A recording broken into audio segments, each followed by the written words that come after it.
In one long hiss, the python transformed into a handsome young man. He stood tall, elegant, and spotless, dressed in an expensive dark suit. His shoes shone like polished glass, and his wristwatch sparkled like frozen stars. His hair lay neatly in place, and his face looked like it had been cut from a luxury magazine. In his right hand, he carried a heavy-looking black suitcase. The man smiled at nothing, a calm, slow smile that hid secrets. Without a backward glance, he walked out of Shadowwood Forest. At the roadside, beside thick bushes, a black luxury sedan waited silently. It blinked its lights as though it recognized him. He entered, placed the suitcase beside him, started the engine, and drove into the open road like someone who already knew his destination. The nightlife of Naruba City was alive: music, car horns, shouts, laughter, dancing, everything blending like fire and smoke. His car glided through the crowded streets and stopped before a popular nightclub illuminated by blue and red lights. When he stepped out, heads turned immediately. No one knew him, but everything about him, his steps, clothes, and car, showed that he wasn't an ordinary man. Inside the club, warm air and loud music swallowed him. People danced wildly. The rich stranger sat at a corner table with the suitcase beside him. Eyes kept drifting toward him. He looked too rich, too calm, too mysterious. Then he saw her. A young woman danced on the stage with confident, beautiful energy. Her curls bounced, her smile glowed, and her steps were sharp and lively. Her name was Mora, the club's shining star. The mysterious man reached for his suitcase. When he opened it, bright lights hit the inside. And people gasped. The suitcase was full of cash. Bundles upon bundles stacked neatly. A girl near him screamed, "Oh, my goodness." Phones came out, cameras ready. Kian took 2 thick bundles and walked toward Mora. The DJ yelled, "It seems we have a big spender tonight." Mora paused, shocked, as Kian began to spray her with money.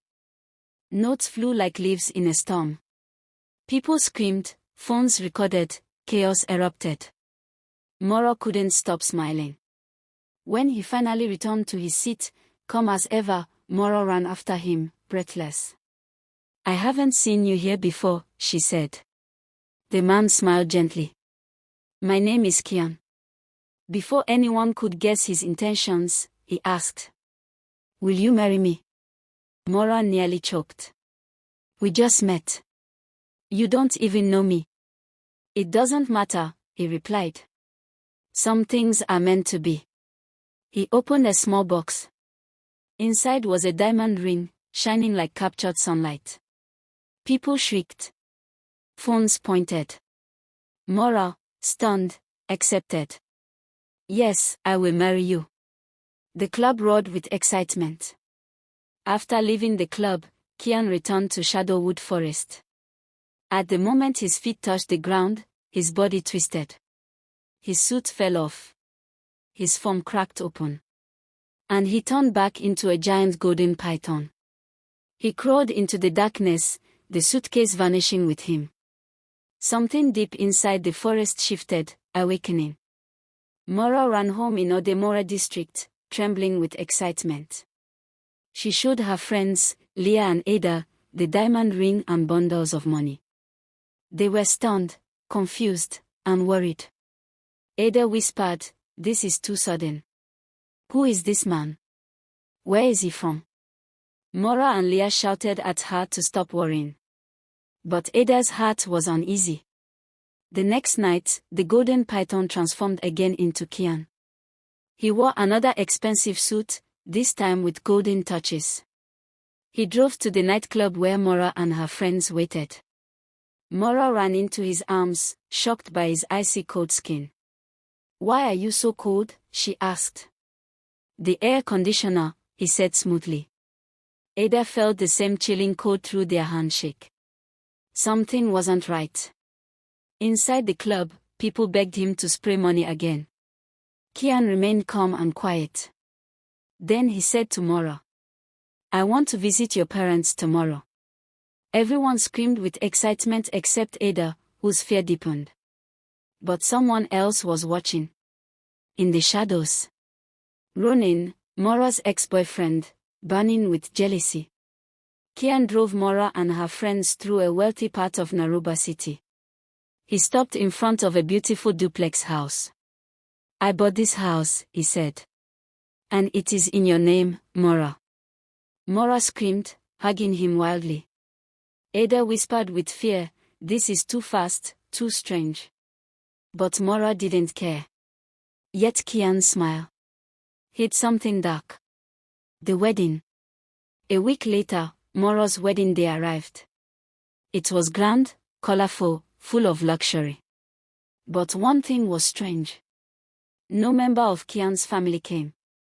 Not one. People questioned it briefly, but money washed away their concerns. Mora and Kian moved into their new home. Life seemed perfect. Except for one thing. Every night, Kian disappeared. "Baby, aren't you sleeping?" Mora would ask. "I must travel to Kolanda tonight," he'd say. "Work at my factory." Every night. Every single night.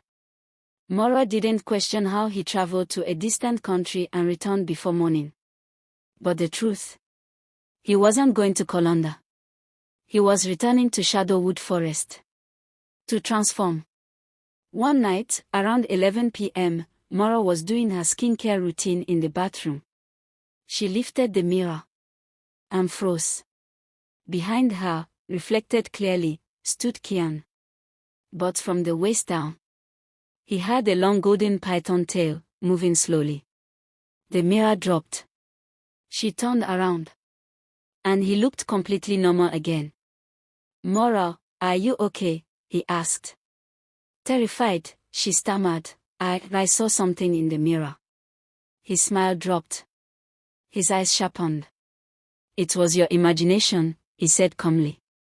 Then, he stepped into the shadow and vanished. The following morning, Kian returned the next morning in a new expensive suit, smiling like nothing happened. "Prepare yourself," he said. "We will go somewhere tonight." "Where?" she whispered. "You will see." His eyes held a dangerous glint. In Shadowwood Forest. The ancient tree trembled again. Something monstrous awakening. Connected to Kian. Mora's fear grew. Her life had changed. But not for the better. Moral of the story. Never let wealth, gifts, or luxury blind you from the truth. Ask questions. Know people deeply. Not every shining treasure is safe to touch. Some doors opened by greed lead only to danger. Thanks for watching. Please like, share, subscribe to my YouTube channel for more African stories. See you in my next story.